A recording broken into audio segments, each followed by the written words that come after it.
बिस्मिल्लाहिर्रहमानिर्रहीम। आप हज़रात के लिए एक खुशखबरी लेकर आया हूँ शुगर के मरीज़ वालों के लिए। जो शुगर के मरीज़ हैं, आजकल हम देखते हैं तो हर एक शुगर के शिकायत करता है, कहता है कि मुझे शुगर है, तो इसका कोई इलाज बताओ।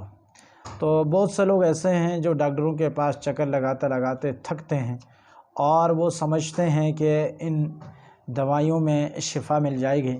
तो ये बात जहन में रखिएगा, शिफ़ा अल्लाह रब्बुल इज़्ज़त देते हैं, शिफ़ा अल्लाह की ज़ात देती है, डॉक्टर नहीं। डॉक्टर सिर्फ़ एक सबब है, तो सबब के हद तक हम उसके दवाएं लेते और इस्तेमाल करते हैं। ये भी सुन्नत है, इलाज करना चाहिए, लेकिन हमें असल जो चीज़ है वो कुरान करीम है, कुरान हकीम है, क्योंकि कुरान हकीम ख़ुद ही ये शिफ़ा है।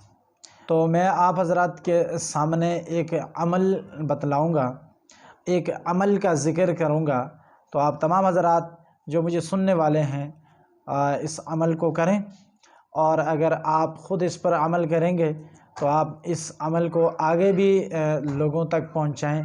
इंशाअल्लाहुल अज़ीज़ रब से उम्मीद है कि जो ये अमल करेगा तो अल्लाह उस अमल के ज़रिए से, इस आयत के ज़रिए से अल्लाह रब्बुल इज़्ज़त उसे शिफ़ा अता फ़रमाएंगे। वो अमल ये है कि कुरान करीम की एक आयत है, वइज़ा बतश्तुम जब्बारीन। ये आयत सूरह शुअरा की है, सूरह शुअरा आयत नंबर 130। ये आयत है कि 2 टाइम खाने के बाद, जो इंसान खाना खाता है 2 टाइम सुबह शाम, तो खाना खाने के बाद ये आयत सिर्फ़ एक मरतबा पढ़ें, वइज़ा बतश्तुम जब्बारीना।